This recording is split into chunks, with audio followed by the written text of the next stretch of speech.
Salut à tous, c'est Bismart, bienvenue. On va démarrer avec une longue discussion immobilière. Mais je vous l'ai déjà dit avec un certain nombre d'intervenants qui sont venus, si j'ai fait Bismart, c'est en partie justement pour pouvoir discuter longtemps avec Alain Dinin. Voilà.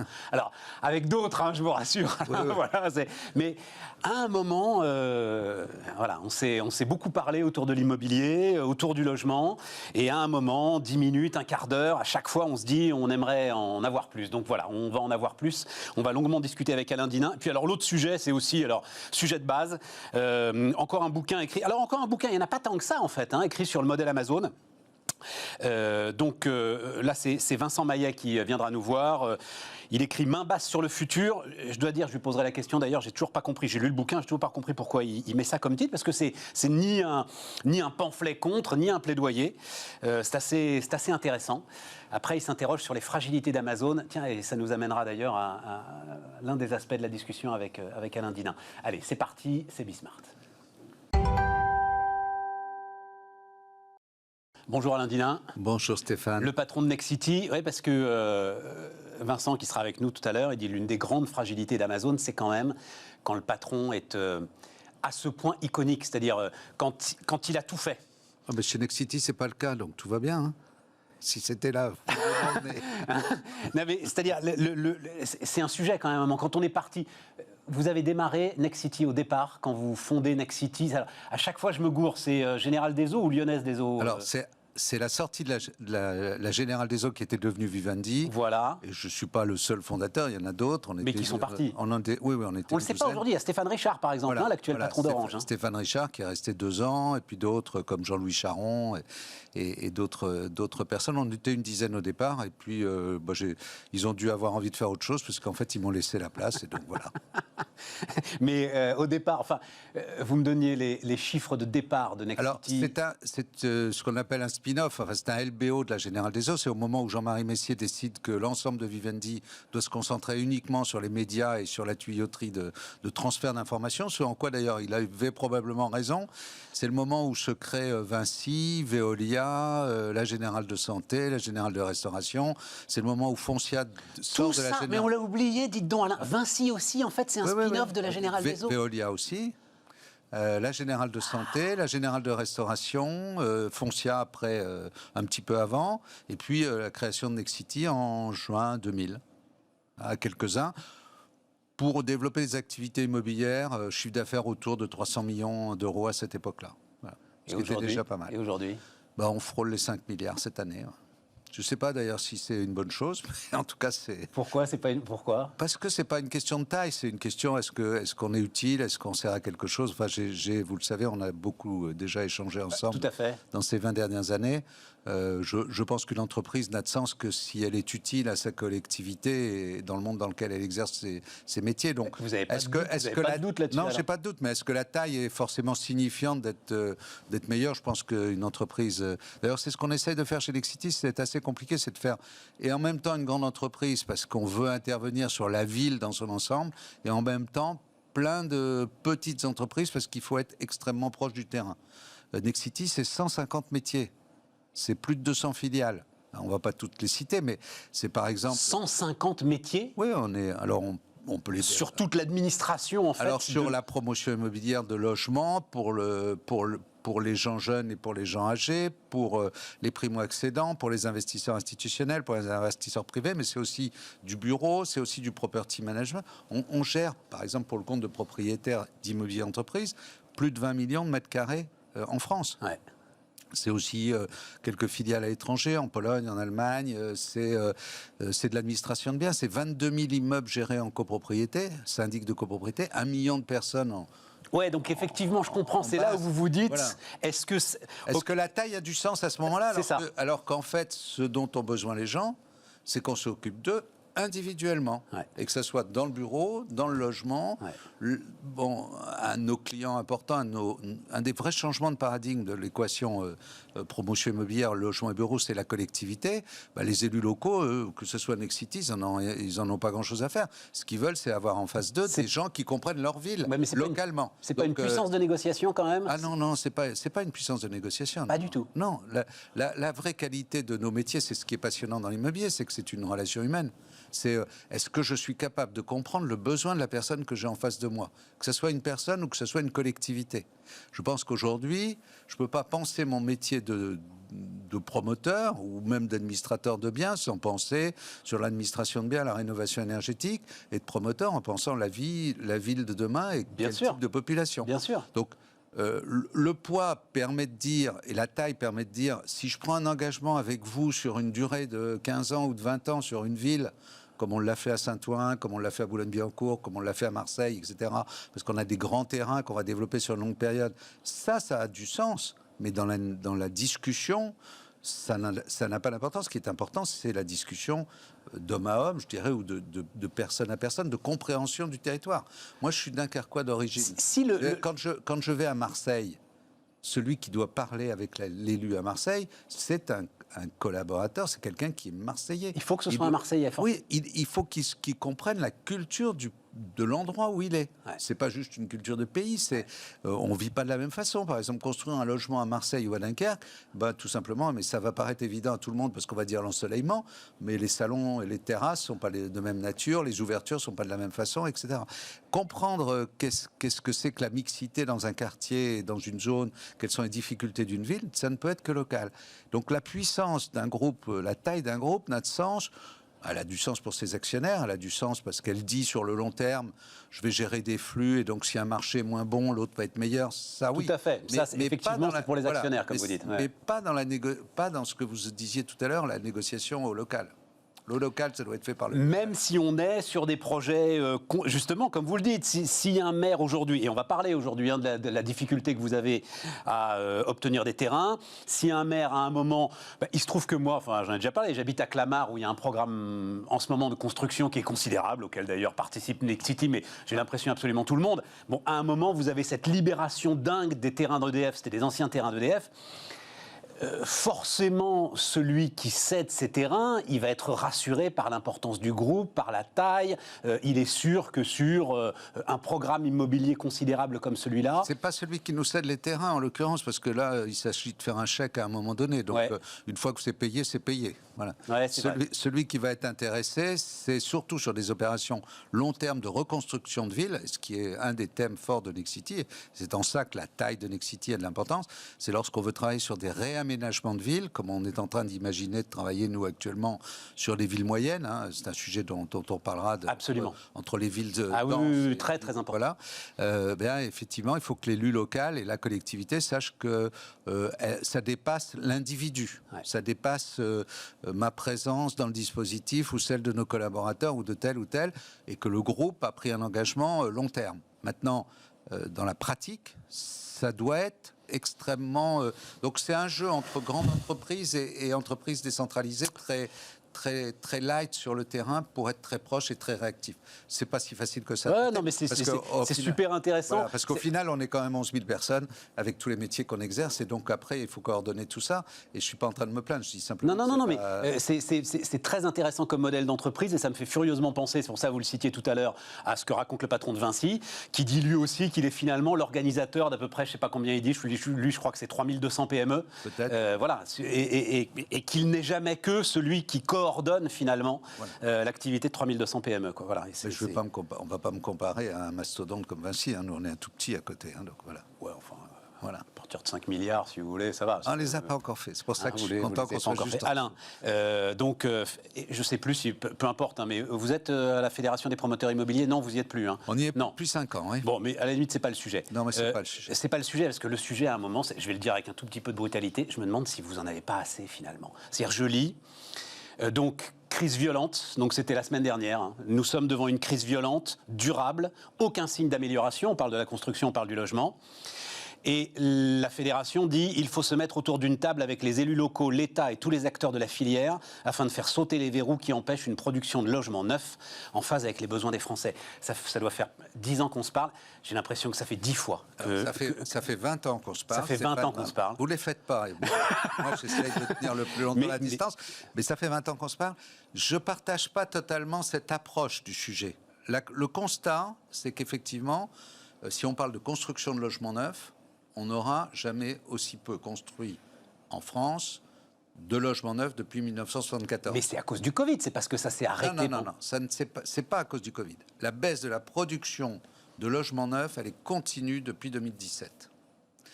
Elle part d'un mauvais diagnostic politique, si je peux me permettre cette expression. Il faut absolument avoir plus d'offres. Vous vous souvenez de notre jeune ministre de Normandie moi, je me souviens du choc d'offres. Voilà, choc d'offres. Choc d'offres, président de la République, voilà. C'était... Le choc de l'offre. Le choc de l'offre n'a pas de sens s'il n'est pas mis en face de quelle nature de demande.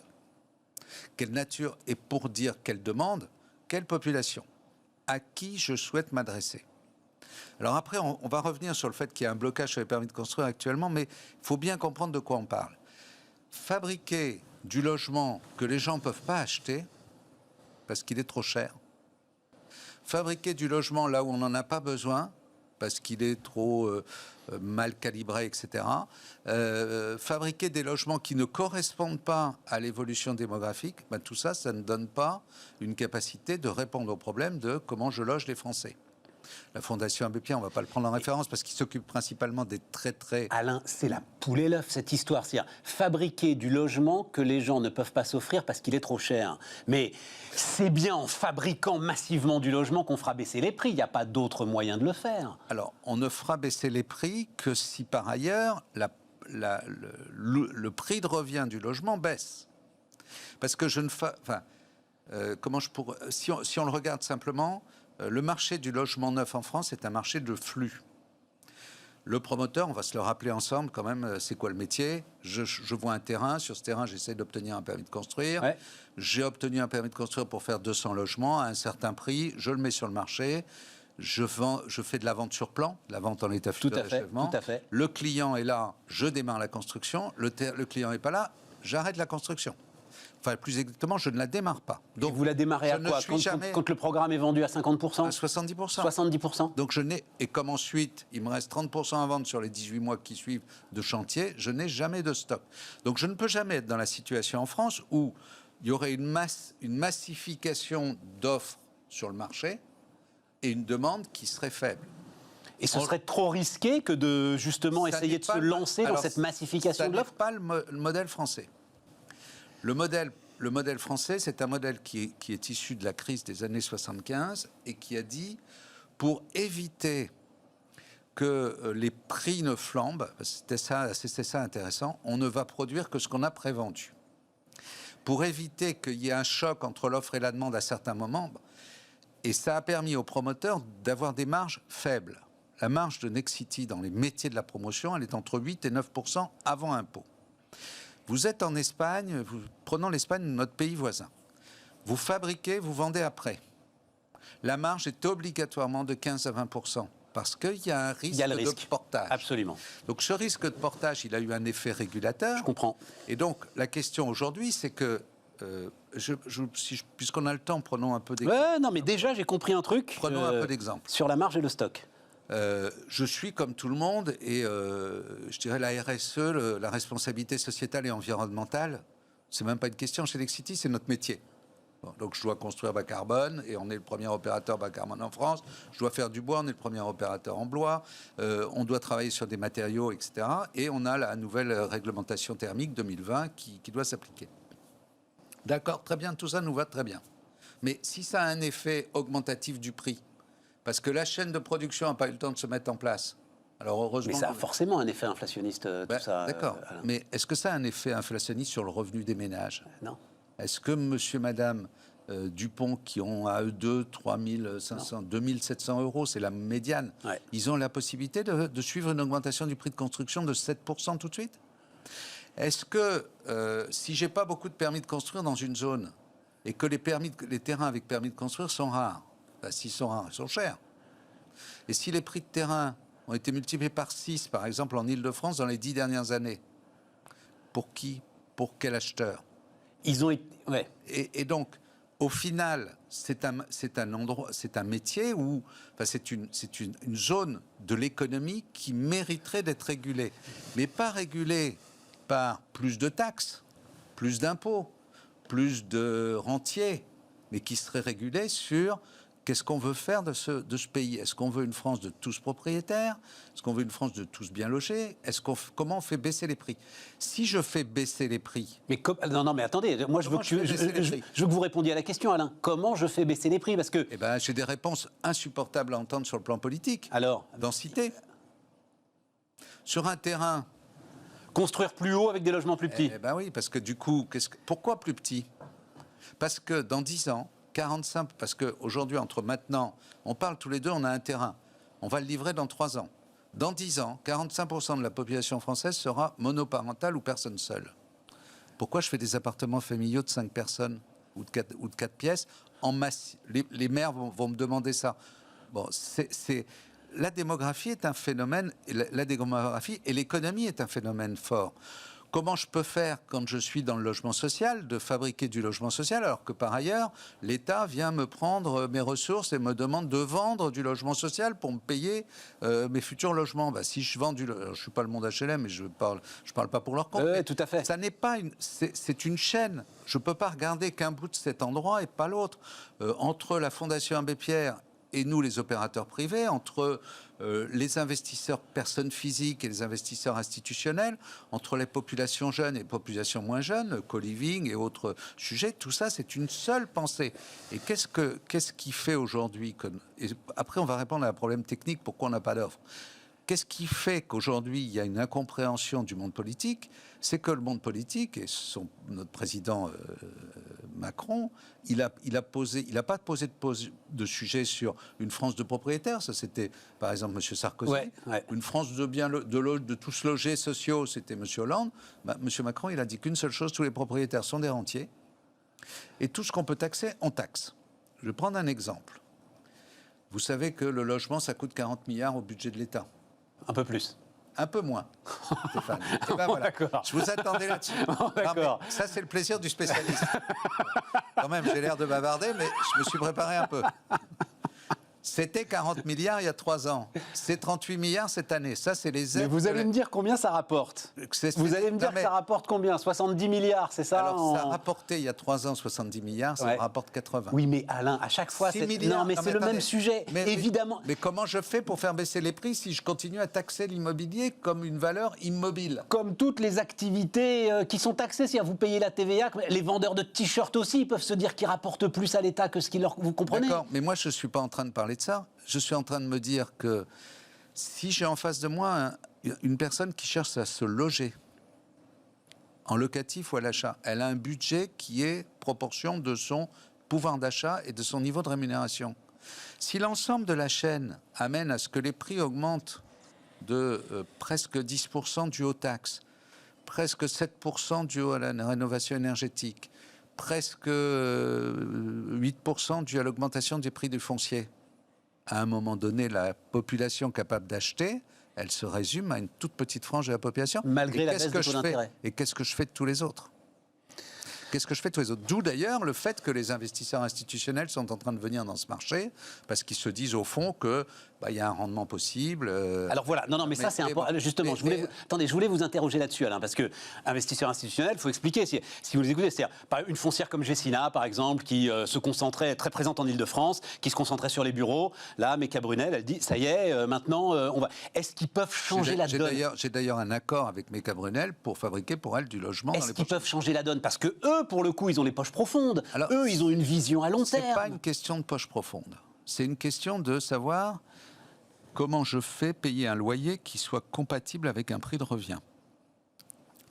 Gessina, c'est une entreprise comme une autre, mais je ne vais pas parler pour Mecca Brunel, mais je peux le dire pour Nexity, par exemple. Si Nexity décide d'acheter des logements, ou si vous et moi on achète des logements, pour les mettre en location, on va attendre un rendement.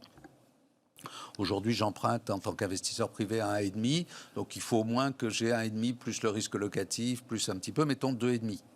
2,5 de rendement avec un loyer plafonné, parce que au-delà des contraintes politiques qu'on peut nous mettre sur le plafonnement des loyers, tout simplement les gens n'ont pas les moyens de supporter un loyer supplémentaire, ça déduit mécaniquement un prix de revient de mon logement. Tout à fait. Et qu'est-ce que c'est que la fabrication du prix d'un logement neuf? C'est un terrain, un coût de construction, des coûts de distribution et une marge d'un promoteur. Et la TVA. TVA à 20%, la marge du promoteur 8%. Alors, la TVA, j'ose pas dire qu'il faudrait la réduire parce qu'en Italie, elle est à 4%. Hein. C'est juste comme exemple. En Allemagne, elle est à 0 sur le logement.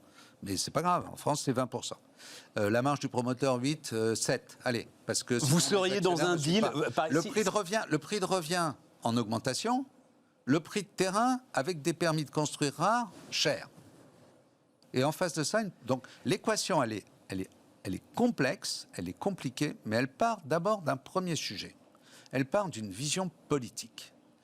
Je veux France, je veux quoi ? De bien loger, une France de bien loger. Laissons tomber le côté propriétaire, locataire, machin, bien loger. Et qui je veux loger ? Quelle est la population que je veux loger ? Et cette population, elle a des niveaux de revenus différents, elle a des besoins différents. Et ensuite, je vais aller chercher l'argent là où il est. Et il va être où l'argent ? Il va être chez les personnes physiques, et on voit la masse de monnaie qui est aujourd'hui sur les comptes des épargnants, qui ont envie d'acheter de l'immobilier pour l'investir à condition qu'ils soient reconnus, à condition qu'ils soient reconnus comme des acteurs économiques. Elles sont chez l'investisseur institutionnel à condition qu'on lui permette... qu'ils soient reconnus comme des acteurs économiques. Ils ont quand même une sécurité absolue avec cet investissement-là, Alain. Ah oui, lequel ? Quoi ? Enfin, l'investissement dans la pierre, vous avez aujourd'hui... Ouais, Enfin, une sécurité que seules les dettes d'État vous donnent et vous n'avez pas de demi de rendement. Hein. Vous avez un rendement locatif qui peut être enfin, vous avez un coût de l'argent qui peut être couvert par votre rendement locatif. Voilà. Mais là aussi, dans certaines villes, c'est en train de muter. En région parisienne, par exemple, et sur les mutations de population, les sujets sont là. Mais qu'est-ce qu'on dit à ce monsieur qui a touché 2% ou 3% de rendement locatif ? Est-ce que c'est le maximum brut ? On lui dit qu'il est rentier, qu'il doit payer des taxes, qu'au moment où il va vendre, il faudra payer des droits de mutation, et qu'en plus, il a des déficits parce qu'il n'a pas de loyer, c'est pas imputable sur ses revenus. Cette histoire de rentier, c'était en comparaison à autre chose. Enfin, mais non, mais je comprends. En fait, Alain, le sujet, c'est qu'on est coincé de partout. Voilà. Donc décoinçons-nous. Oui, mais pas seulement sur le logement. C'est-à-dire, si Macron, à un moment, il dit les rentiers, c'est parce qu'en fait, il veut décoincer de l'autre côté pour l'ensemble de ceux qui prennent du risque et pour l'ensemble des entrepreneurs. Parce que là aussi, il est coincé. Faisons un mixte et arrêtons de caricaturer toutes les populations. C'est une forme d'ostracisme de dire que l'investisseur dans la pierre, c'est un rentier. Il est rentier de quoi ? Mais il prend un risque. Vous avez un appartement en location ? Vous en avez eu ? Non, moi j'ai la chance d'être propriétaire, moi. Alain, pas de problème. La chance d'être propriétaire. Ouais, et si vous avez la chance aussi d'être investisseur, venez chez Nexity, on vous fera des conditions. Et si vous pensez que c'est si peu dénué de risques, et si vous pensez que vous n'êtes que gagnant, pourquoi vous ne le faites pas ? Stéphane, pourquoi vous ne le faites pas si vous pensez que c'est dénué de risque ? Parce que ça n'est pas dénué de risque. Parce qu'on a fait ça. Parce que si un locataire paye, parce que si un locataire paye pas, si les travaux sont à refaire, si demain matin je dois transformer mon immeuble parce qu'il est acheté, je l'ai acheté il y a très longtemps et qu'il y a des coûts de rénovation énergétique, si je suis imposé à l'IFI, si je suis imposé au déficit foncier, et voilà. Et donc à un moment donné, pour que des gens aillent dans un secteur d'activité, il faut qu'ils en aient envie. Je pense qu'il y a un déplacement. Donc on retombe sur les dispositifs de défiscalisation. On n'a pas besoin de défiscaliser. Je pense que le Pinel et tout ça, j'en ai pas besoin. Mais et comment ça, vous n'en avez pas besoin, Alain ? À chaque fois qu'il y a eu des grosses périodes de croissance. Dites-moi que lorsque j'achète que je mets un investissement dans la pierre pour mettre en location à des gens dont je m'engage à ce que ce soit les revenus les plus bas de ce pays, et donc à des niveaux de loyer qui soient des niveaux de loyer du logement social. Ouais. Je suis un investisseur, entrepreneur, comme n'importe quel investisseur, entrepreneur. Il suffit de le dire et le problème est réglé. C'est-à-dire qu'à ce moment-là, je suis une entreprise et donc je suis ou à l'impôt des sociétés ou aux bénéfices industriels et commerciaux et je vais pouvoir déduire mes pertes de mes revenus. Et à ce moment-là, je n'ai pas besoin qu'on me donne en plus d'un avantage fiscal que par ailleurs, on va me taxer. Avec ça, on va me taxer 3,5 fois plus que ce qu'on me donne, hein, parce que quand même, on me donne un avantage fiscal en Pinel, c'est les fameux 38 milliards, et puis de l'autre côté, l'État encaisse 80 milliards de taxes. Donc c'est au moins le double. Donc on m'a donné 1 et on m'en prend 2. Dans lequel vous mettez la TVA quand même, hein, dans l'ensemble de vos taxes. Oui, comme toute activité économique. Mais comme toute activité économique. C'est la taxe à la valeur ajoutée. Absolument. Et d'ailleurs, c'est quoi la valeur ajoutée sur un loyer? Alors, on peut s'amuser beaucoup avec ces sujets-là. Mais en fait, une fois qu'on a dit ça, il faut trouver des solutions. Il y a des solutions, il y a vraiment des solutions pour faire baisser le prix du logement neuf. Il y a des solutions pour permettre à des élus de ne pas être en contradiction avec ceux qui disent et ce qu'ils doivent faire. Ce qu'ils disent, c'est on veut être écologique, on veut être développement durable, on veut permettre à la planète de mieux respirer. Et donc, forcément, sur une zone donnée, si je ne veux pas faire de l'étalement urbain, je suis obligé de densifier un peu. Et si je densifie, c'est de donner plus de mètres carrés. La contrepartie, c'est par exemple de donner plus de mètres carrés sociaux et de plafonner les prix de vente de ces mètres carrés supplémentaires. Si demain matin, avec mes syndics de copropriété, mes 22 000 immeubles, on vient de le recenser, on fait une expérience, on va aller voir 11 copropriétés sur les 22 000 pour leur dire, on a repéré qu'on pourrait surélever votre immeuble de 2 étages. Si vous acceptez cette surélévation, on va vous donner de quoi payer la rénovation énergétique de tout l'immeuble. Voilà des solutions. Et si le maire nous donne cette possibilité de surélévation... Et de surélever de 2 étages, ça ne se fait pas à des prix qui sont... non, parce que, c'est ça. Que je n'ai pas le prix de terrain. Ouais, d'accord. J'ai juste de la construction. Alors, il y a un inconvénient pour la copropriété, et beaucoup de copropriétaires vont dire c'est que forcément ça va faire du désordre dans la copropriété pendant les 2 ans de chantier. Mais si en échange de ça, j'ai rénové énergétiquement tous les immeubles, tout l'immeuble, et que du coup, moi, quand je suis propriétaire, j'ai valorisé mon bien... Bon, pour ça, il faut que quelque part, la ville me dise d'accord sur cette densité-là. Et quelque part, et c'est ces contreparties-là. Il faut aider les jeunes, par exemple. Oui, mais pour que la ville dise, parce que non, mais pour que la ville dise d'accord, il faut qu'elle ait elle-même, de la part des collectivités autour, les accords qui vont bien pour les transports, pour les écoles, pour les hôpitaux, pour dans 10 ans, nous serons 4 millions de familles de plus en France. 4 millions de familles de plus en France. Si je ne construis pas de quoi loger ces gens-là... Non, mais ça, Alain... Je vais où ? Je vais aller sur l'existant. Et là, je vais avoir... Et là, je ne suis plus... Alors, si on revient à mon raisonnement de tout à l'heure, je ne voudrais pas nous deux, on ne se perd pas, mais je ne voudrais pas qu'on perde nos auditeurs aussi. On a dit que le logement neuf, c'est un flux, c'est-à-dire je ne construis que ce que j'ai prévendu. Donc, je n'ai jamais de stock. Mais quand je ne construis pas et que j'ai un besoin de me loger, je vais sur le stock, c'est-à-dire le bâti physique des villes. Ouais. Et là, les prix... ils continuent de monter. Et qui est-ce qui paye à chaque fois l'addition ? C'est les revenus modestes. Ce sont les gens qui ne peuvent pas facilement se loger. Je prends un exemple. Aujourd'hui, les terrains sont ce qu'ils sont et le prix de revient. Alors, le prix de revient sur toute la France, il est à 4 850 € moyen. Et là, les gens achètent en moyenne 65 mètres carrés. On ne parle pas de Paris ou de centre-ville, de grandes villes. Bon, ça, c'est le sujet. Donc, avec 2500 € par mois, j'arrive à me loger.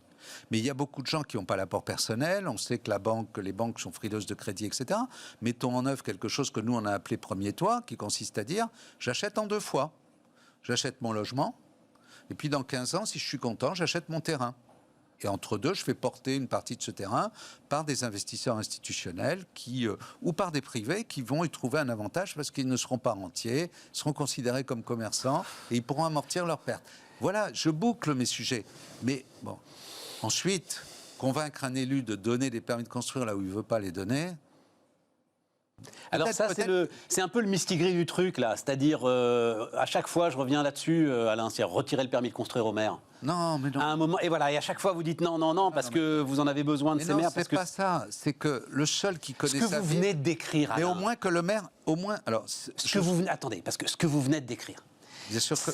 cette complexité, je crois que chacun a bien compris que tout se tenait et que on était devant une série de facteurs qu'il fallait vraiment imbriquer les uns dans les autres pour que les choses fonctionnent. À un moment, vous dites, il faut que ça devienne une espèce de grande cause nationale. Alors, et donc, boum, c'est le préfet, tac, il n'y a plus de permis de construire, pas du tout, et je construis massivement, et je fais un plan. Pas du tout. Pas du tout. D'abord, je ne pense pas qu'on ait besoin de construire massivement. Et je ne pense pas qu'on ait besoin... Comment ça, massivement ? C'est quoi le chiffre ? C'est 1 million de personnes mal logées aujourd'hui, oui, il faut reconstruire et il faut transformer aussi les logements anciens. Il faut permettre la rénovation de ces logements. Enfin, il y a 500 000 par an, c'est ça le rythme qu'il faut. Hein. C'est ça. 500 000 par an, mais avec 500 000 par an, vous ne comblez pas le retard. On est loin du compte. Et on est loin du compte. Mais revenons sur la problématique des permis de construire. Moi, je ne dis pas, et à aucun moment, je pense qu'un préfet devrait avoir autorité sur l'ensemble du sujet. Peut-être qu'on pourrait réfléchir à la régionalisation, ou en tout cas d'avoir des instances différentes. Mais le sujet, c'est pas ça. Moi, j'ai une solution simple. Je suis le maire d'une ville, ou plus exactement, je suis une ville. J'ai fait voté ce qu'on appelle un PLU, plan local d'urbanisme. Excusez-moi, peut-être je suis trop... Bah, tout le monde connaît le PLU, non, j'ai aucun problème. Ça a été voté, ça a mis du temps, il faut en moyenne 3 ans pour faire un PLU. Tout le monde s'est penché dessus. La collectivité, les élus, l'administration et les individus de la ville ont eu à se prononcer. Ce PLU est là, et dans ce PLU, il est prévu qu'à tel endroit, on fera du logement avec un maximum de temps, et à tel endroit, on fera du bureau, de la logistique avec un maximum de temps. Je suis le maire, et je ne vous citerai pas la ville, mais je viens de le vivre. Je vends à Nexity un terrain pour faire du logement conforme au PLU, en 2017. En 2020, je suis le nouveau maire élu. Et je me suis fait élire sur un thème, fini la bétonisation, etc. Et donc je dis, j'applique pas le PLU. De quel droit ? Oui, de quel droit ? De quel droit ? Du droit du juge. Donc je suis obligé d'aller au tribunal administratif pour dire au juge, et non pas au préfet, mais je pourrais le demander au préfet aussi, mais ils ont autre chose à faire actuellement. Mais vous allez dans mon sens ? Non, je ne le fais pas dans votre sens. Vous allez dans mon sens, vous retirez tout ça à des maires. Non, je leur retire qui sont dans le temps politique quand vous êtes dans le temps de la construction, comme vous dites, 3 ans, c'est la moitié du mandat déjà. Je me permets, je lui dis rien au maire. Je lui dis appliquez ce que votre collectivité, pas vous tout seul, mais l'ensemble de vos administrés, votre administration et la ville, qui ne change pas de nature parce que tout d'un coup le maire arrive. Eh bien si, parce qu'il va vous dire, il va vous dire ça. Mais oui, mais c'était une autre époque, Monsieur Dinin. Maintenant, c'est anti. Moi, je ne dis pas jamais vous m'entendrez dire qu'il faut retirer au maire l'autorisation de construire parce qu'il n'y a qu'eux qui connaissent leur ville. Mais je dis par contre au maire, le PLU, il vous est opposable. C'est-à-dire que vous l'avez fait voter dans un temps donné. Imaginons que dans quelques temps, je ne sois plus président de Nexity, que la personne qui arrive dise à monsieur machin, tiens, en fait, toi, il t'avait donné 100 balles, non, j'ai décidé que tu les avais plus. Non, mais c'est juste... La différence, c'est que c'est les actionnaires à ce moment-là qui sont propriétaires de l'entreprise. C'est la même chose. Le maire n'est pas propriétaire de sa ville. Oui, d'accord, il n'est pas propriétaire de sa ville. Je ne vais pas les défendre, je fais de l'avocat du diable, mais c'est pas le même maire qui modifie le PLU et celui qui l'a mis en place. Il n'a qu'à le modifier, son PLU, mais en attendant qu'il le modifie, qu'il l'applique. Et par exemple, si sur une zone donnée, on a décidé que sur cet endroit-là, on avait le droit de construire 100 logements, pourquoi est-ce que quand on demande un permis de construire pour 100 logements, on nous dit non, c'est 70 ? Là aussi, rendons opposable la décision de la collectivité. J'ai décidé, j'ai publié que je voulais faire 100 logements à cet endroit, je fais 100 logements. Et donc forcément, du coup, si je fais 100 logements sur le même terrain où j'aurais plutôt l'intention d'en donner 80, eh bien, mon prix du logement baisse. Mais alors, rendons opposable, ça veut dire 100 logements par rapport à 70, là encore, c'est le juge qui va trancher. Mais non, il ne faut pas que le juge tranche, il faut juste que les maires acceptent que leur PLU qui a été voté pendant que même s'ils étaient dans les positions, soit un PLU acceptable. Après, ça ne les oblige pas à faire de nouveaux projets, mais au moins que ceux qui sont lancés soient lancés. Ville moyenne, vous l'avez dit, Alain, moi, c'était pendant le premier confinement, là, on voyait tous, et je me disais, il y a un truc, si on tire le fil du télétravail, en fait, on est pris de vertige. Et on se dit que ça pourrait résoudre une masse de problèmes considérables dans notre pays, notamment du fait, à un moment, de la possibilité d'aller vivre dans des villes moyennes, peut-être loin de son travail, mais pour énormément de gens, tout à coup, c'est une possibilité. Est-ce que quelque chose est en train de bouger là-dessus ? Alors, je ne le pense pas sur le plan de grands effets de masse. Ouais. Bon. Par contre, je pense qu'il y a un certain nombre de villes moyennes qui ont besoin et qui vont pouvoir accueillir des gens qui sont dans cette réflexion-là. Pour qu'ils puissent les accueillir, il faut qu'il y ait du travail, il faut qu'il y ait du commerce, il faut qu'il y ait de la logistique, il faut qu'il y ait des logements. Ça, je dirais, de façon très, peut-être arrogante, c'est mon métier. Je ne suis pas le seul à le faire, mais c'est mon métier. Donc là-dessus, nous travaillons, nous, avec les villes, et on dit aux villes, si vous avez ce projet-là, nous, Nexity, on va venir travailler avec vous et voir comment on peut trouver des équilibres économiques qui permettent aux gens de venir, mais à condition qu'il y ait du boulot. Et puis, il faut aussi des écoles. Et il faut aussi des soins de santé. Absolument. Et il faut aussi des médecins. Tout à fait. Et peut-être un peu d'art et un peu de culture. Tout ça, ça fait partie de la vie.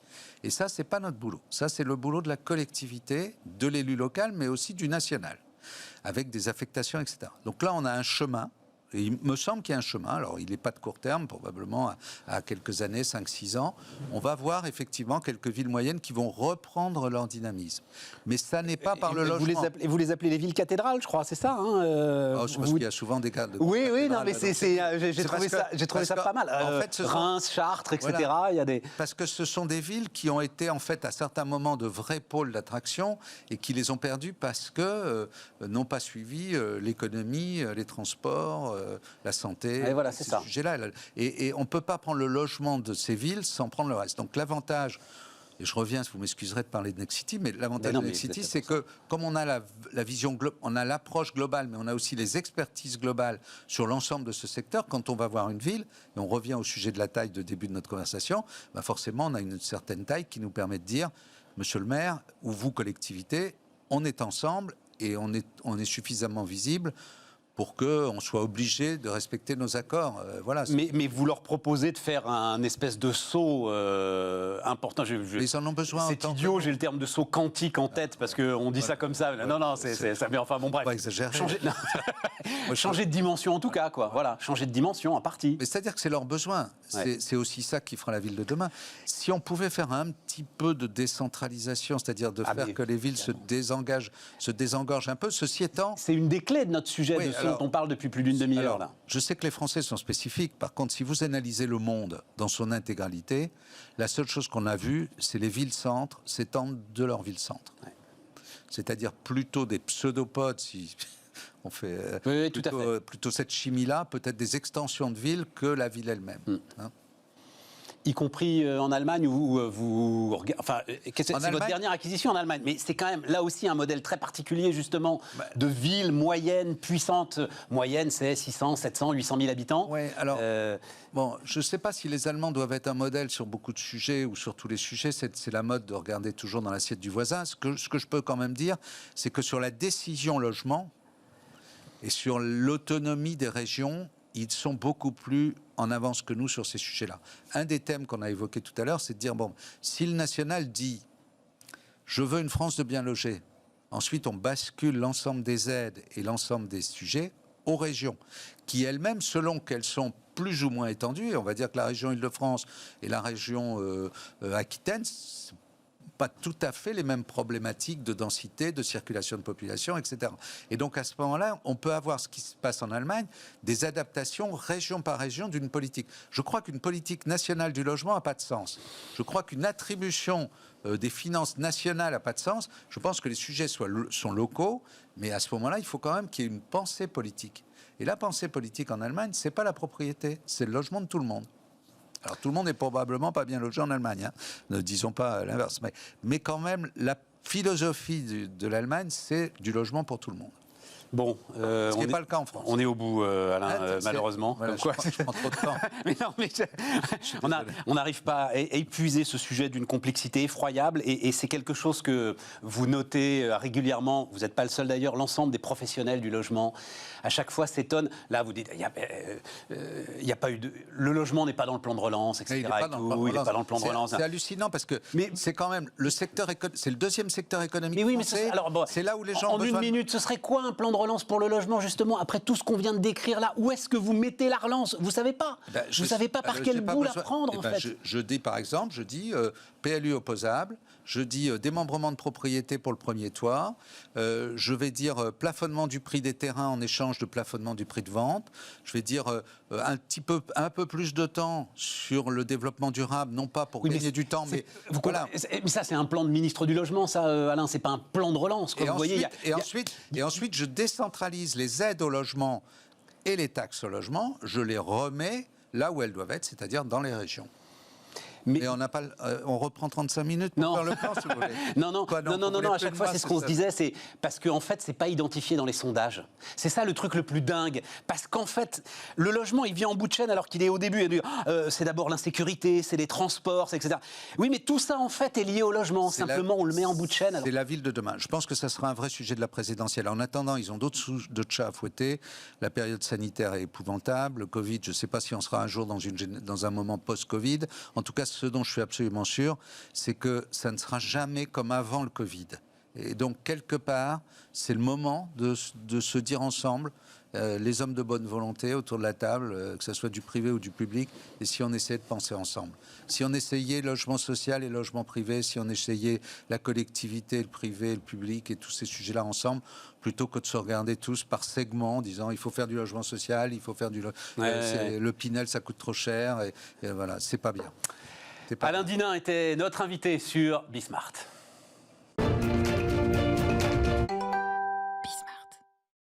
On repart donc les amis, on repart avec Amazon, alors Vincent Maillet. Bonjour Vincent. Bonjour. Alors moi j'ai noté directeur général de H-Commerce, voilà, filiale d'Havas, c'est ça Exactement. Voilà, filiale d'Havas. International en fait. Disons que je suis en train de développer, enfin ça fait 3 ans déjà, une structure qui est ouverte dans 7 pays déjà, dont le but est d'acculturer le réseau sur toutes les transformations du commerce dans le monde. Ah mais génial. Génial, je sais pas, c'est un vaste vaste boulot. Mais non, mais c'est une œuvre... Oui, c'est assez sympa. D'importance capitale. Ouais. Parce que justement, c'est ça le sujet. Ah ben c'est génial. Ouais. Parce que c'est ça le sujet. Le sujet, c'est pas bien sûr. Feu sur Amazon. Le sujet, c'est mais les mecs, il faut vous y mettre. Bah, c'est un peu la raison du livre. J'ai pas compris le titre parce que je l'ai lu, et j'ai pas compris pourquoi. Parce que main basse sur le futur, vous vous dites oh putain, ça va être encore un gars qui va nous dire Amazon, c'est l'enfer. Pas du tout. Non. Vous expliquez, vous décryptez le sujet avec beaucoup d'objectivité. Oui. Quand je dis main basse sur le futur, ce qui est intéressant et ce que j'essaie de faire passer à tous mes clients et à tous les distributeurs, voire tous les chefs d'entreprise de France, c'est qu'aujourd'hui, quand vous regardez Elon Musk, Jeff Bezos, sont des gens qui ont réussi d'un point de vue opérationnel, par plein d'aspects. Mais ils ont aussi réussi parce qu'ils ont une vision et surtout, ils ont su projeter leur entreprise dans cette vision. Et ce que réussit Amazon, d'ailleurs, il y a toute une partie, tout un moment de développement d'Amazon où il a sidéré ses concurrents. Oui. Les gens étaient lapin pris dans les phares, c'est-à-dire oh, il y a Amazon, il faut qu'on arrête. En fait, on se pose même plus la question d'évoluer puisqu'il y a Amazon qui le fait.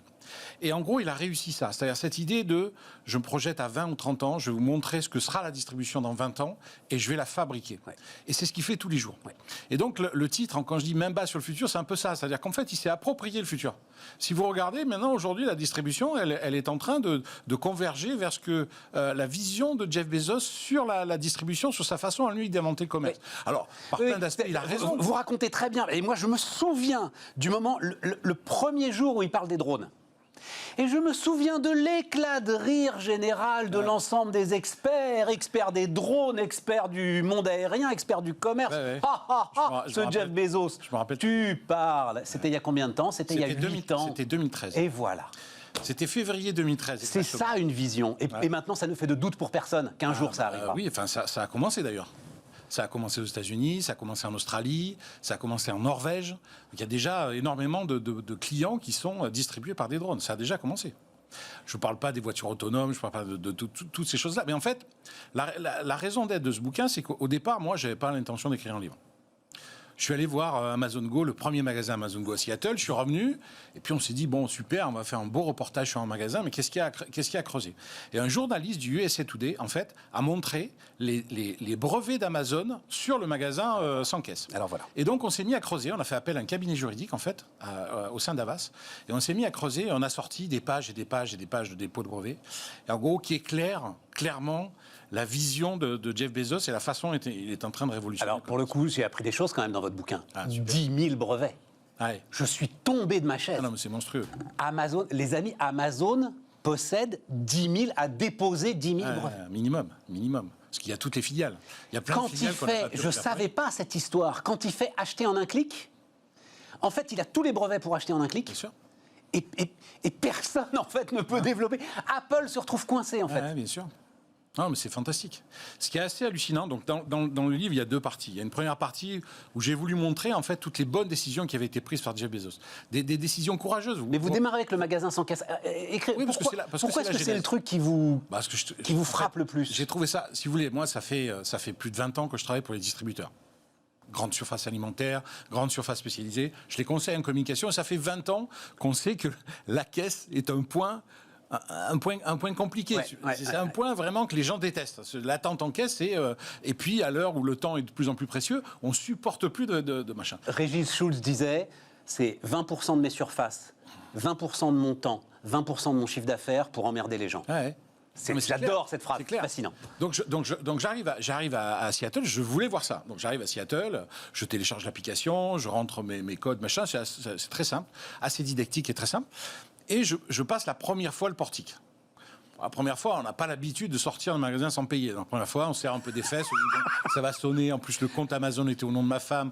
Donc le compte, c'était Catherine, compte Amazon français. Je me suis dit, ça va pas bien se passer. Non, pas du tout, ça passe, nickel. Je paye, vous recevez 2 mètres après avoir passé le portique, vous recevez la facture. Tout ça est absolument fluide et machin. La deuxième fois, vous trouvez ça cool quand même, c'est pas mal, quoi. Vous sortez, machin. Troisième fois, et la quatrième fois, il y a un truc qui se passe dans le cerveau. Et alors, je le dis à tous les distributeurs, mais vraiment, hein, la quatrième fois, le magasin d'après, vous ne comprenez plus qu'il faille s'arrêter pour payer une caisse. Non, mais c'est un truc. J'ai vécu cette image où je me voyais faire exploser la caisse. Il a zéro rentabilité avec ça. Il perd du pognon à jet continu, tellement c'est complexe avec Amazon Go. On est d'accord aujourd'hui. Bien sûr, mais c'est des magasins qui coûtent. Enfin, voir la techno. Les yeux de la tête. La techno, il y a 5 ou 6 technos cumulés à l'intérieur du magasin, donc c'est monstrueux. Mais néanmoins, c'est l'avenir. Ah, clairement. Parce qu'il va falloir qu'il le rentabilise à un moment, son magasin, quand même, là. Ça veut dire qu'il va le rentabiliser dans les prix. Non, mais clairement, c'est un truc de fou. Franchement, à vivre, c'est un truc de fou. Ça veut dire que le consommateur auquel il s'adresse, parce que c'est des petites surfaces, donc on imagine que c'est dans des centres-villes, finalement, ça lui importera pas beaucoup plus de payer son sandwich 1 € de plus, si jamais, comme vous le décrivez, vous décrivez un gars en roller qui s'arrête même pas. Oui, bien sûr. Vous l'avez vraiment vu, celui-là? Ça a duré 1 minute. Parce qu'en fait, le portique, quand vous avez franchi le portique, vous avez 2 mètres à faire, et vous avez toutes les salades, tous les produits frais en fait qui sont en face de vous. Donc en gros, tout est fait pour qu'en 30 secondes, vous puissiez faire vos courses et repartir. Donc tout est fait pour aller très vite. D'ailleurs, ce qui est marrant, c'est qu'on vous félicite. Il y a un truc qui m'a marqué, moi, c'est que vous sortez du magasin et on vous envoie une notification, ils disent bravo, vous avez fait vos courses en 5 minutes. Bon. Donc il y a une espèce de voilà. 10 000 brevets, c'est le premier truc que j'ai appris. Le deuxième, en fait, c'est au moment de la genèse, et ça c'est très intéressant. C'est que donc au départ, tout le monde sait que c'est une librairie, mais en fait, ce qui va vraiment faire décoller la librairie, ce sont les livres rares. Ouais. D'ailleurs, c'est totalement contre-intuitif avec ce qu'Amazon est devenu. Tout à fait. Tout à fait. En fait, ça, c'est un peu le marché qu'il a voulu. C'est-à-dire qu'il n'y avait pas une offre aussi puissante et aussi forte et aussi large et aussi profonde dans le livre. Il s'est aperçu assez rapidement que le livre était une cible assez facile, puisqu'il a commandé des livres sur des sites e-commerce, donc c'était Barnes & Noble à l'époque, et le pli est arrivé tout abîmé, le livre était abîmé, il s'est dit, bon, en fait, il y a un business à faire, parce qu'ils ont pas tout compris. Donc il est arrivé là-dedans, et il s'est dit, c'est effectivement une cible, la catégorie du livre était une cible assez maligne. Et d'ailleurs, il a eu raison, puisque finalement, c'est une façon de faire du e-commerce, dans un univers où les concurrents sont pas si puissants que ça, et donc il a pris assez rapidement une place absolument phénoménal. Et surtout auprès des universitaires, des professeurs, des chercheurs, qui grâce à lui ont trouvé des bouquins qui étaient assez rares, effectivement. Ce qui tout de suite lui a donné cette idée qu'il fallait en fait une offre très très large. Et une offre très très large, ça vous amène tout de suite dans le défi logistique, en fait. Exactement. Et notamment ce qu'on appelle le long train, c'est-à-dire énormément de références, mais en petite quantité. Ouais. Voilà. Et c'est le succès. Alors, moi, ce que j'essaie d'expliquer souvent, c'est que Jeff Bezos, avant tout, c'est un logisticien. C'est-à-dire que toute la première partie de la création d'Amazon, c'est uniquement de l'entrepôt. D'ailleurs, il porte au nu un gars qui un jour a eu l'idée de dire à Noël, faut arrêter de faire les paquets cadeaux par terre, on va acheter des vieilles portes pourries, on va les mettre sur des tréteaux et on va faire les paquets cadeaux comme ça. Et il a trouvé ça absolument fantastique. Donc, il est dans des idées comme ça, extrêmement simples, extrêmement basiques, qui vont changer au fur et à mesure son modèle. Je reprends la phrase de ce que tu disais au début, parce que je la cherchais. Un point de vue vaut 30 points de QI. Ouais. C'est ça, en fait, le truc. Ah oui, voilà. Même en management, il est assez impressionnant. Oui, mais c'est la vision. Un point de vue vaut 30 points de QI. C'est ça, tout à fait. Ça, le syndrome de Et cette histoire du missionnaire contre le mercenaire, là. Ouais. Parce que ça aussi, c'est une vision. C'est-à-dire qu'en gros, il est... Vas-y, mais je te laisse. Il est très... comment dire? Comment expliquer ça? Alors, bon, moi, je ne le connais pas. Je ne l'ai pas rencontré encore. Hein. J'aimerais bien le faire. Voilà. J'ai envoyé 2000 pages de plus. J'ai envoyé mon bouquin. J'ai envoyé mon bouquin. Je sais qu'il a reçu. Mais il y a cette idée quand même de quelqu'un de très engagé. En fait, il veut des collaborateurs avec lui qui sont très engagés et qui aient une vision et qui portent cette vision. Voilà, c'est-à-dire qu'il est obsédé par la vision. Après, ce qui est bluffant, mais bon, c'est un ingénieur informaticien. Donc, c'est quelqu'un qui est dans le savoir-faire. Et derrière, après, il faut construire les idées qu'il imagine. Bon, qu'est-ce que j'avais encore noté? Ah oui, le meilleur service client, c'est celui que le client n'appelle pas.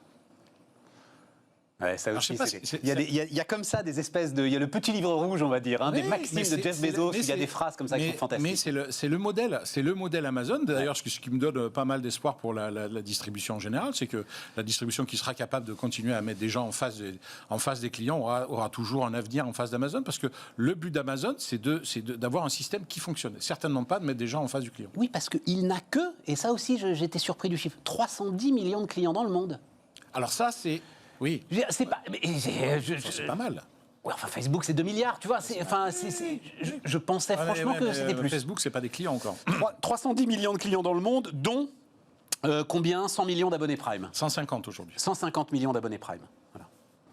Et c'est ça, le Prime, c'est le deuxième effet qui a été Prime, c'est le deuxième effet du succès, en fait. Ouais, c'est-à-dire que Prime, on le voit d'ailleurs, c'est-à-dire que vous doublez quasiment le ticket moyen dépensé annuellement par un Américain grâce au programme Prime. Ouais. C'est-à-dire que vous rentrez dans l'écosystème avec Prime, le contenu qui est offert, tout ça participe finalement à cultiver le client et à le développer. Bon alors, moi je lis le bouquin de Vincent, et surtout, au départ, on feuillette, on regarde, etc. Waouh, les failles d'Amazon. Génial. Ouais. Les failles d'Amazon. J'ai cherché, ouais. Eh ben ouais, mais tu les as pas vraiment trouvées, en fait. Tu dis, malheureusement pour toi, c'est quand tu étais en train d'écrire le bouquin, il pourrait céder sa place.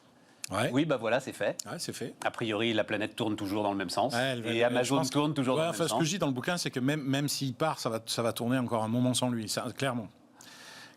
Ça va tourner un moment avec lui, tu veux dire? Non, sans lui. C'est-à-dire que même le jour où il va s'arrêter, il y a une culture Amazon qui est extrêmement forte. Mais oui. Et puis, il a des dépôts de brevets. Il est sur une inertie à 15-20 ans. Mais tu penses qu'il a fragilisé Amazon, là, en partant quand même? Non, parce qu'il est parti au bon moment. Au moment où quasiment l'action est au maximum. Elle est à 3 000 $ l'action. Ce qui est absolument incroyable. Il faut savoir que quand j'ai commencé à travailler sur le bouquin, elle était à 1 000 $. J'ai pas acheté d'action. Oui, mais ça, puis c'est des flux boursiers, c'est jamais... Ah non. Elle était à 1 000 $, elle est montée crescendo, tranquille, oui. Jusqu'à 3 000. Et là, ça fait depuis quelques temps qu'elle est entre 2009 et 3 000. À un moment, tu as un effet moutonnier des marchés qui sont pas forcément corrélés, tu vois, avec le génie... Enfin, moi, des analystes financiers qui disent qu'elle pourrait monter à 4 000, 5 000 $. Mais non, mais les analystes financiers, ils disent ça une fois que... Tu comprends, c'est ça le problème, ils courent derrière... Oui, enfin, disons qu'elle court derrière la victoire, les analystes financiers. Elle était déjà... Bon, mais attends, parce que dans les failles, la seule que tu trouves, en fait, vraiment, c'est la pression sociale, en fait. Non, il y en a une autre depuis. Alors vas-y. Il y en a une autre. Alors, qui n'est pas écrite dans le bouquin, alors? Non, parce que... Ah bah merde. Non, alors Donc tu dis la pression sociale, et ça on le vit. C'est-à-dire qu'à un moment, ça va devenir le grand méchant. Et ça, c'est pas possible quand vous faites du commerce. Ouais, je pense que ça va devenir de plus en plus compliqué pour lui. Même si les choses peuvent s'arranger, ça va quand même devenir très compliqué parce qu'il incarne un truc qui est cette espèce de débauche du e-commerce avec notamment les problèmes d'RSE, de gaspillage, etc. Ça, c'est assez compliqué pour le gérer. Alors, ils se sont engagés, ils ont mis des fonds, ils ont prévu de décarboner. Tu sais, ce qui doit en partie être faux d'ailleurs, hein, parce que, enfin, à chaque fois, moi, c'est tu l'as dit toi-même, le génie logistique d'Amazon, par rapport à moi allant faire mes courses et passant dans une dizaine de magasins, je pense que je bouffe plus de carbone que... Ah ouais. Enfin bon, voilà. C'est juste. Oui, non, mais ça fait partie des. Je sais, ça fait partie des. Bon, c'est un dossier de la FEVAD là-dessus qui est très intéressant d'ailleurs. Mais il y a un sujet là qui est très intéressant, c'est-à-dire que j'ai écrit un papier il y a pas longtemps là-dessus. Vous avez toute une première phase qui a été le développement d'Amazon sur le non alimentaire. Ça a commencé par le livre et puis la propagation à tous les secteurs. Bon, et finalement. La sidération des distributeurs, la difficulté à se réorganiser pour bien comprendre le modèle Amazon, tout ça a fait que Amazon s'est développé assez facilement. Là, il y a un deuxième sujet qu'ils sont en train d'attaquer, qui est la distribution alimentaire, qui est quand même le cœur du moteur d'énormément de gros distributeurs en France et en Europe. Et surtout, c'est un autre défi. C'est-à-dire que finalement, le défi logistique du non-alimentaire n'est pas celui de l'alimentaire, d'accord ? L'alimentaire, c'est une distribution du quotidien, de la qualité produit, du sourcing. Donc il y a des enjeux là-dedans qui sont... Et puis il y a des boîtes qui sont... entre guillemets, beaucoup plus solides que le pure player du livre ou que le pure player même de la télévision. Finalement, c'était des gens relativement fragiles. Là, on touche à un marché qui est absolument monstrueux, l'alimentaire, qui est quotidien, qui pèse très très lourd, et des acteurs qui sont quand même organisés avec un maillage national. Et alors, ce qu'on a fait là, nous, récemment, avec mon équipe, c'est qu'on a regardé la résilience de Walmart. Ce qui est génial avec Walmart, c'est qu'on voit que très vieux modèle, très vieux modèle, un modèle discount, de proximité avec les Américains. Alors, le contrat qui a été passé entre Walmart et ses clients n'a jamais été rompu. Ils se sont toujours engagés sur les prix les plus bas, sur une espèce de responsabilité vis-à-vis d'eux. Vous savez, c'est save money, quoi. C'est comment, chez nous, vous allez économiser de la monnaie pour live better, pour mieux vivre. Et en fait, on constate aujourd'hui que Amazon est en train de continuer à croître. On est à 380 milliards de dollars. Enfin, c'est juste colossal. Hein. Walmart, c'est 550. Donc, on peut se dire que le gap est pas si énorme. Pour autant, Walmart continue à croître. Les investissements qui ont été faits dans le numérique par Walmart sont en train de payer. Ils ont mis en place Walmart Plus, qui est un programme de fidélisation qui fonctionne, qui propose notamment aux Américains des réductions sur l'essence. Ce que ne peut pas promettre aujourd'hui Amazon. Et on voit qu'ils s'en sortent plutôt pas trop mal. Et dans la guerre, quartier par quartier... Grâce à l'alimentaire. Exactement. Absolument. Mais un alimentaire rénové, vous savez, Absolument. c'est cette citation qui dit que pour que rien ne change, il faut que tout change. Vous savez, c'est la fameuse phrase sur la cavalerie. La cavalerie qui était au départ quelques cavaliers à cheval, c'est devenu des tanks. Et là, c'est un peu pareil. C'est-à-dire qu'on voit que c'est pour ça qu'il a racheté Whole Foods. C'est-à-dire, il est conscient de ça lui-même, que l'alimentaire est un truc. Mais alors, c'est vrai que tu l'as constaté. Il se trouve que Rodolphe Bonas, par exemple, qui est venu, c'est Acom, etc., qui a visité Whole Foods récemment, dit il n'y a pas d'effet Amazon. Je ne vois rien de différent. Pas sur Whole Foods. Pas d'effet Amazon, effectivement. Non. Donc c'est là. Mais Whole Foods, en fait, de mon point de vue, Whole Foods, c'est la supply chain. C'est le sourcing alimentaire. Oui, mais c'est parce qu'il est parfaitement conscient que c'est une faiblesse, effectivement, si l'alimentaire... Il va falloir qu'il s'occupe et qu'il se gère, entre guillemets, qu'il puisse fournir ses magasins pour... D'accord, mais ça veut dire qu'il faut que ceux qui sont effectivement les distributeurs alimentaires et qui ont aujourd'hui une clientèle captive, pour pouvoir s'en servir comme d'un levier, il va falloir qu'ils fassent les investissements que Walmart a fait, justement. En livraison. Voilà. C'est-à-dire qu'aujourd'hui... Pas seulement en livraison, en numérique, bien sûr, parce que Walmart a décidé aussi de se battre sur le non-alimentaire. Bien sûr. Hallucinant. Mais surtout, on le voit aujourd'hui, Walmart est en train de tester de nouveaux magasins. Alors, c'est marrant. Il nous reste 50 secondes. J'ai fait comme Amazon. Je suis allé chercher les dépôts de brevets de Walmart. C'est très intéressant parce qu'ils ont déposé les brevets de magasins, des magasins entrepôts, où tout le toit, en fait, est plein de produits qui descendent, avec toute une logistique derrière, des drones, des voitures autonomes, et des gens aujourd'hui qui vont livrer jusque dans le frigo des clients. Voilà pourquoi il fallait laisser Couche-Tard faire un accord avec Carrefour. Hein. Ouais, je pense que c'est ça. Je pense que c'était une opportunité pour Carrefour, clairement. Pour grossir et pour avoir une capacité d'investissement. Mais oui, mais c'est ça le truc. Pour justement que ce soit pas main basse sur le futur. Voilà. Bon, merci Vincent. Merci à vous. Encore une fois, le titre est un peu trompeur. Ça n'a rien d'un pamphlet et c'est... il faut vendre, hein, c'est ça, c'est le marketing. Un peu, ouais. Et c'est très très clair. Les amis, on se retrouve demain sur Bismart. Bonne soirée à vous. Merci.